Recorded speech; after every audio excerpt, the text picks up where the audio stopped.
Now, an ex-royal staff member has opened up about his time working at Buckingham Palace. Dan Ottaway, who served as a chef, claims that out of all of the royals that he catered for, Prince Andrew was difficult and more demanding than others. Behind the smiling balcony waves and carefully curated images, another story has always existed. One whispered about by the people who lived closest to the royals, the people who pressed the uniforms, cared for the property, and saw behaviour no press officer could ever polish away. Today, we revisit some of the most striking accounts ever shared by former palace staff, who worked around the former prince, Andrew Mountbatten-Windsor. Their recollections reveal a very different picture from the cheerful royal the public once cheered for. But Prince Andrew was quite difficult, and he was much more demanding of the words that he used than his relatives. But he had a lot of praise for Princess Kate. She used to bring the children in after a meal to meet all the staff and be very, very grateful. And as Andrew continues to deny all allegations against him, including the historic accusations brought by Virginia Giuffre, which led to a civil settlement in 2022, former staff insist that the behaviour they witnessed behind closed doors was a warning sign long before the world realised something was wrong. So let's go back to the beginning. What did the servants see? How did the household respond? And why are so many people now wondering whether the clues were hiding in plain sight? Let's start with the testimony that first cracked open the palace facade. Inside Buckingham Palace, a young valet named Paul once lived in a small apartment that connected directly to Andrew's rooms. To outsiders, it sounded like a position of confidence and trust, but according to people who knew him, he carried the burden of that role heavily. Those who worked alongside him have recalled that he dreaded the sound of Andrew's buzzer, which could ring at any hour. Not for security emergencies, not for royal business, but for trivialities. One story revealed in interviews came from the late 1990s.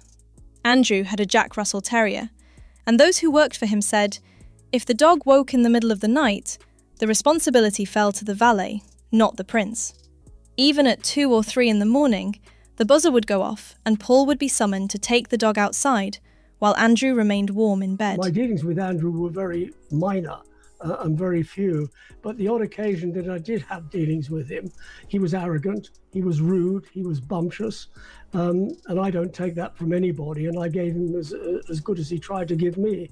I was once told by a colleague, well, speaking to him like that, you'll get fired. I said, no, he won't tell anybody, and bullies don't tell anybody. Former security officers who were on the night shift have said they occasionally found the exhausted valet in the garden, smoking or muttering complaints, simply trying to stay awake. These frustrations built up over years. One former officer recalled the valet once saying that he couldn't stand the man. Another remembered a dark joke about hoping Andrew's upcoming ski holiday might provide a permanent escape. It was gallows humour, but it captured the resentment that had quietly spread across his staff. Their complaints weren't isolated. Many have long said that Andrew was given far more freedom than his siblings, protected by status, birth order, and a widely reported reputation as the Queen's favourite son.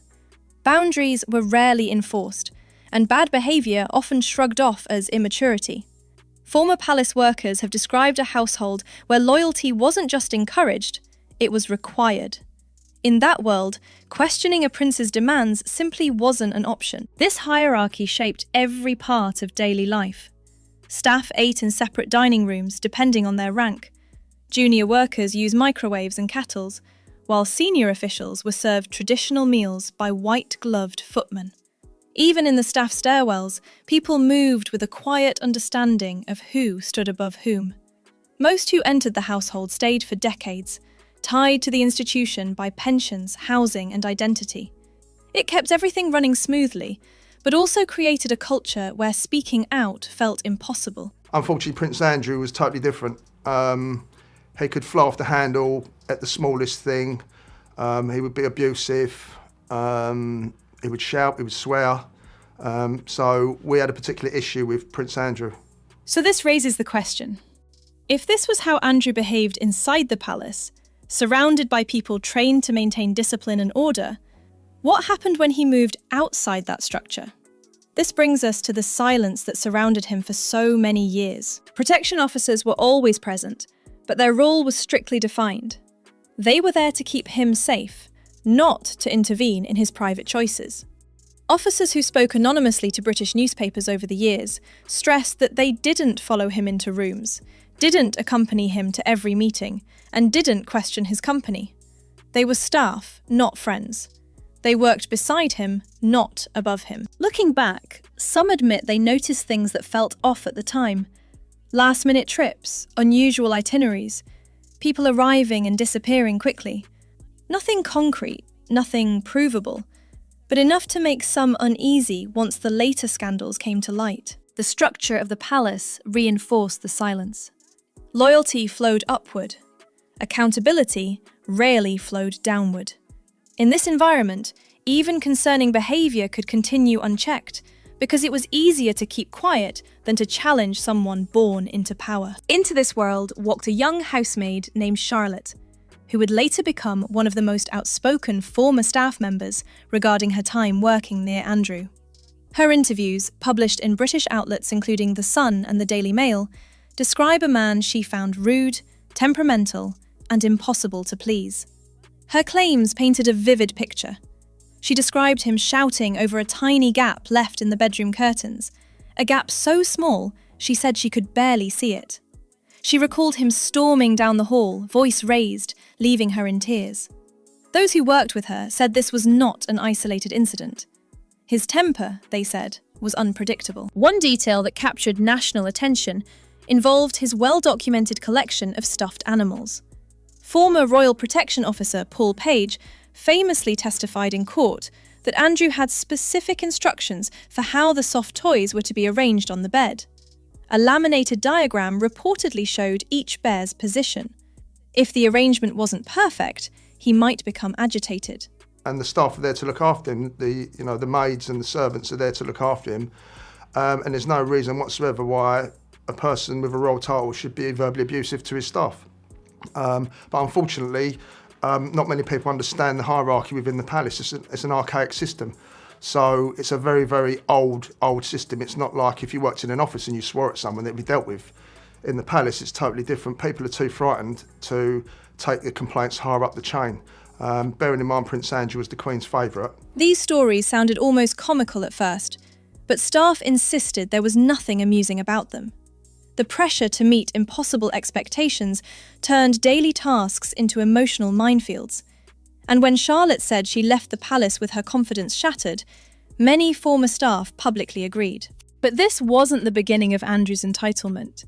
It was the continuation of patterns that appeared long before adulthood. Accounts from former staff, childhood acquaintances, and early biographers have described a boy who pushed boundaries from a young age. Several documentaries have quoted former grooms and royal employees saying Andrew displayed flashes of cruelty and arrogance even as a child. Some of these stories have drifted into folklore, like the claim that stable workers once punished him for striking a horse by putting him head first into a manure heap. While this specific anecdote remains unverified, its longevity says something about Andrew's reputation among those who worked closest to the family. His behaviour toward his younger brother Edward was described by early biographers as domineering. At Gordonston, the rugged Scottish school attended by several royals, Andrew's behaviour reportedly earned him unflattering nicknames. Teachers said he could be charming when he wished, but he was also known for mockery and outbursts. As the years passed, the sense that he operated under a different set of rules only strengthened. While Charles developed a reputation for courtesy towards staff, and Princess Anne became known for her discipline and direct but fair approach, Andrew's household remained the one staff hoped to avoid. Former staff spoke warmly of Charles making the effort to learn their names, Edward speaking to them with kindness, and Anne treating her team with respect and professionalism. Andrew, by contrast, was described as the most difficult of the Queen's children. A royal household veteran once told a reporter that working with him was like walking on eggshells every day. When you place these domestic stories beside the later allegations that emerge in the 2010s, a pattern becomes harder to ignore. The most serious claims involve his friendship with Jeffrey Epstein and the accusations made by Virginia Giuffre. Andrew has consistently denied wrongdoing. In 2019, he gave his now infamous BBC Newsnight interview, where he insisted that her account was false. But in 2022, he chose to settle the civil lawsuit brought by Giuffre with no admission of liability, an action widely interpreted as an attempt to avoid a public trial. At the time, palace sources indicated the Queen helped fund the settlement. Though exact figures were never confirmed, British media commonly cited estimates of up to £12 million.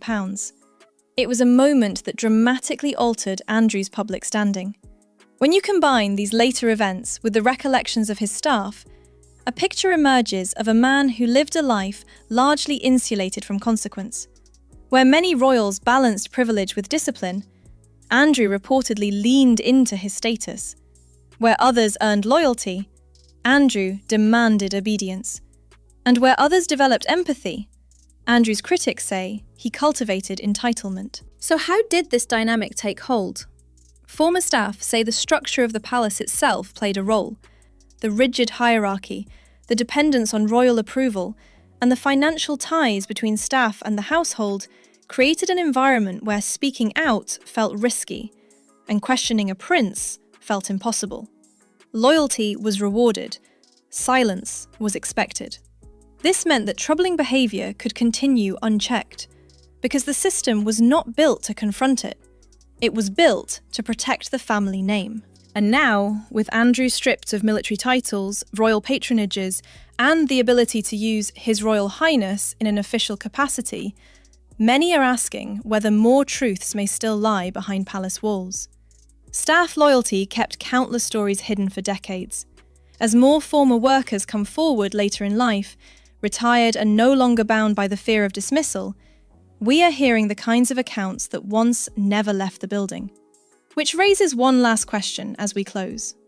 If this is what staff were willing to say publicly, how much more remains unspoken? Let me know in the comments whether you think the public has heard it all, or are there still chapters left hidden behind those gates?